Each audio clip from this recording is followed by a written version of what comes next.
अगर हम चाइना को दो हिस्सों में डिवाइड करें तो आप क्लियरली ये देख सकते हो कि ईस्ट साइड पर 94% पॉपुलेशन रहती है और पूरे वेस्ट साइड में सिर्फ 6% पॉपुलेशन ही रहती है। अब जाहिर सी बात है कि पॉपुलेशन का ये मैसिव डिफरेंस दूसरी चीजों को भी अफेक्ट करेगा, जैसे industries, energy, infrastructure, railway lines development और इकोनॉमिक डेवलपमेंट। ये सारे डिफरेंस चाइना जानबूझकर ला रहा है। वह वेस्ट साइड को जानबूझकर ग्रो नहीं होने दे रहा है और वह ऐसा क्यों कर रहा है, उसके पीछे कुछ रीजन है। कहानी की शुरुआत होती है तब से जब चाइना फॉर्म हुआ था। ये डिफरेंस सन 1935 तक अननोटिस रहा और इस पॉपुलेशन डिफरेंस को 1935 में पहली बार चाइनीज डेमोग्राफर हु योंगहांग ने नोटिस किया था।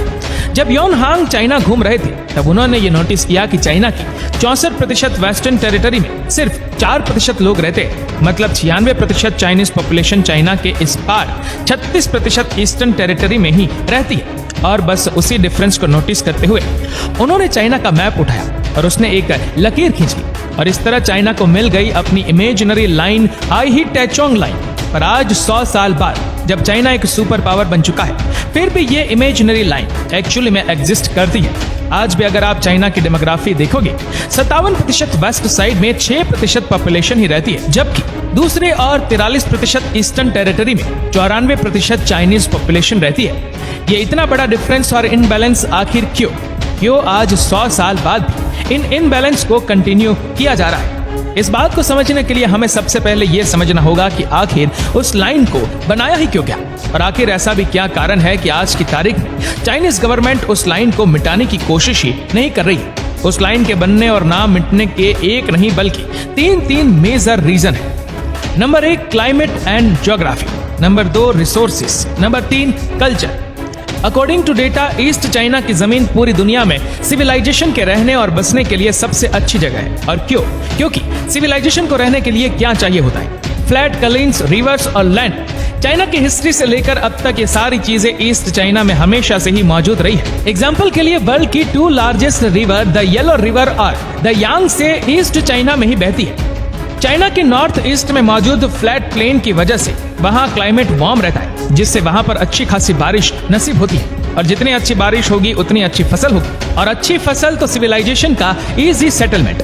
यही है ईस्ट चाइना का डेवलपमेंट का इतिहास और सीक्रेट। जैसे वहाँ पर फार्मिंग, डेवलपमेंट और पॉपुलेशन का इंक्रीज होना आसान हो पाया, इसी वजह से वहाँ पर धीरे धीरे करके छोटे सिविलाइजेशन किंगडम में बटे, किंगडम एम्पायर में, और आज चाइना एक पावरफुल नेशन बन पाया है। अगर हम चाइना के वेस्टर्न पार्ट की बात करें तो लाइन के उस पार रहना यानी कि सहारा डेजर्ट से भी 100 गुना ज्यादा डेंजरस लाइफ को जीना। और उसका रीजन वहाँ का टेम्परेचर, वहाँ का तापमान वहाँ पर इतना ज्यादा है कि सर्दियों में -40 डिग्री क्रॉस कर जाता है और गर्मियों में 40 डिग्री प्लस क्रॉस कर जाता है। ये होता है रेन शेडो इफेक्ट की वजह से। सिंपल भाषा में कहे तो रेन क्लाउड हमारे वेस्टर्न इंडिया से होते हुए वेस्टर्न चाइना में पहुंचने चाहिए, वो बीच रास्ते में मौजूद इंडियन हिमालय माउंटेन की वजह से वहीं पर अटक जाते हैं, जिसकी वजह से बारिश नहीं होती। नो बारिश यानी कि सूखा और सूखा यानी कि रेगिस्तान। और आज अगर हम देखने जाए तो चाइना के वेस्टर्न में already 3 desert, Tibetan plateau, Taklamakan desert और गोबी डेजर्ट मौजूद है, जो इसी रेन शेडो इफेक्ट की वजह से ही क्रिएट हुए थे। चाइना के इसी डेजर्ट में से टकलामकान की बात करें तो जब से ह्यूमन इस धरती पर आए हैं तब से लेकर आज तक ये एकलौता ऐसा रीजन है जहां लोग सबसे आखिर में सेटल हुए। और आज की तारीख में भी वहां पर 0% बारिश की वजह से वहां सिर्फ कुछ ही 100 या 200 लोग रहते हैं। इन 100 या 200 लोगों की वजह से लोगों के रहने की शुरुआत हुई थी 1800 BCE में, जब एंशिएंट इजिप्शियंस के छोटे से ग्रुप ने वेस्टर्न चाइना में बसना शुरू कर दिया था। और उन्हीं के बसेरे ने जन्म दिया हमारे आज के पॉइंट नंबर 2 और point number 3, culture and resources को। एंशिएंट इजिप्शियंस वेस्टर्न चाइना में रहकर अपनी तादाद को ज्यादा बढ़ा नहीं पाए, क्योंकि वहां पर न जमीन उसके साथ थी, ना ही पानी और ना ही क्लाइमेट, और इसीलिए वह छोटी सी बस्ती बनकर ही रह गई। लेकिन दूसरी ओर ईस्ट चाइना में चाइनीज सिविलाइजेशन लाइक हान, हंस, टाटर्स, मंगोल्स ने बसना शुरू कर दिया था।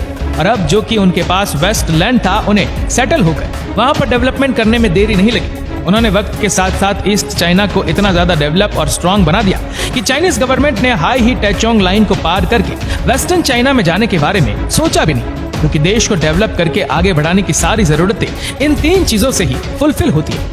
हम बात कर रहे हैं एजुकेशन, डेवलपमेंट और GDP की। ये तीनों चीजें ईस्ट चाइना अच्छी तरह से फुलफिल कर रहा था। और इस बंजर जमीन से आज इतने बड़े सुपर पावर के मकाम पर पहुंच रहा है। उसने मार्केट को हमेशा समझा और इंटेलिजेंटली कंट्री को आगे बढ़ाया।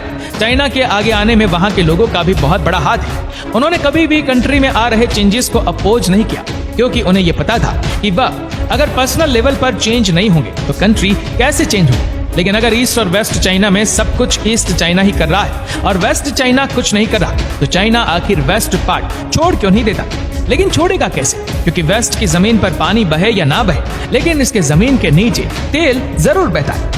इस मैप में ये साफ साफ नजर आ रहा है कंपेयर टू ईस्ट, वेस्ट में ऑयल के कुएं कितने ज्यादा है। और इन्हीं ऑयल फील्ड की वजह से 2019 में चाइना सेकंड पोजीशन पर था after US for producing and consuming most oil in the world. China रोजाना के 14.1 मिलियन बैरल ऑयल जमीन से निकालता है, जो वर्ल्ड में 14% का कंट्रीब्यूशन देता है। पर वेस्टर्न चाइना से इतना ज्यादा तेल लेने और पैसे कमाने के बावजूद भी चाइना स्पेसिफिक चाइनीज गवर्नमेंट हमेशा से वेस्ट के खिलाफ खड़ी रही है। और इस फसाद की जड़ आई ही टेंचोंग लाइन ही है, क्योंकि वेस्ट में सिर्फ एथनिक माइनॉरिटी रह रही है। वेस्टर्न साउथ में तिबेटन्स और वेस्टर्न ईस्ट में उइगुर मुस्लिम।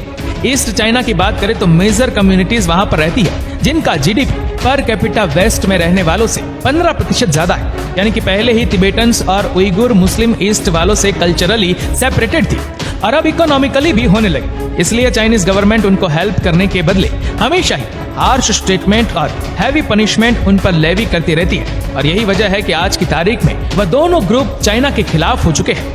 वहां पर उस एरिया पर काफी ज्यादा टेंशन है। उन्होंने अपनी मांग पूरी करने के लिए टेररिज्म का सहारा लिया है और जहां पर एक और उइगुर मुस्लिम टेररिज्म फैलाते हैं, एक के बाद एक सारे हमले किए जा रहे हैं, वहीं दूसरी तरफ तिबेटन्स ने डिबेट छेड़ रखा है और उनकी मांग है एक सेपरेट तिबेट के नेशन की। और आपको क्या लगता है कि चाइना ने उनके इश्यूज को सॉल्व करने के लिए कोई कदम उठाया होगा? इसका जवाब हाँ भी है और ना भी। हाँ इसलिए क्योंकि 2006 में चाइना ने वेस्टर्न चाइना को डेवलप करने के लिए 1 ट्रिलियन युआन यानी कि आज की डेट में 11 लाख करोड़ जितना खर्चा किया था। वेस्ट का infrastructure, transport, hydro power plant, energy और टेलीकम्युनिकेशन सुधर सके। और इसके अलावा उन्होंने 1.3 ट्रिलियन युआन के खर्चे पर वर्ल्ड नॉन रेलवे प्रोजेक्ट पर भी काम किया था, ताकि वह तिबेट से डायरेक्टली चाइना को कनेक्ट कर सके। अभी हम बात करें संकेतों की, तो चाइना वहां पर कोई बदलाव नहीं ला पाया है। तो सबसे बड़ा संकेत यही है कि वहां पर सिचुएशंस बदली ही नहीं, सेम टू सेम वही है जो पहले हुआ करती थी। सिर्फ चाइना जैसा बड़ा सुपर पावर कंट्री अगर चाहे तो अपनी पॉलिसीज को वेस्ट के साथ अलाइन कर सकता है, लेकिन वह सिर्फ वेस्ट से पैसे वसूलता है, लेकिन डेवलपमेंट के लिए चाइना वहां पर पैसे नहीं डालता। इसीलिए सारे कंट्री को अपने चारों जोन ईस्ट, वेस्ट, नॉर्थ और साउथ को कंट्री के 4 पिलर समझकर एक साथ लेकर चलना चाहिए। नहीं तो जैसे चाइना के केस में हो रहा है, वेस्ट में रहने वाले लोग ईस्ट के खिलाफ हो गए हैं, पर जैसे वहां पर टेररिज्म और जनरल साइट प्रमोट हो रहा है, वैसा ही हाल दूसरे